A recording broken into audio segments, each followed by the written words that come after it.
আপনি কোনো পীর সাহেবের কাছে গিয়ে বায়াত হয়েছেন, ওই পীর সাহেব হয়তো আধ্যাত্মিক শব্দটার বিশ্লেষণে তিনি দিতে পারছেন না। হ্যাঁ, কি আপনি একটা হুজুর সাহেবের কাছে গিয়েছেন, বা আপনি একটি সন্ন্যাসীদের কাছে গিয়েছেন, বা আপনি একটি সাধুর কাছে গিয়েছেন, কিন্তু ওই আপনি যে সাধুর কাছে গিয়েছেন উনি সেই সম্পর্কে বা সে বিষয়ে তিনি এতটা এক্সপার্ট নন। অর্থাৎ তিনি তার লেবাস ধরে আছেন, তিনি তার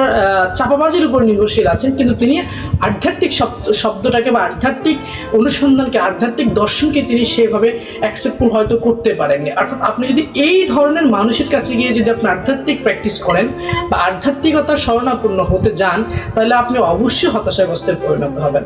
এখন আমি যদিও সঠিক পীরকে অনুকরণ করেছি,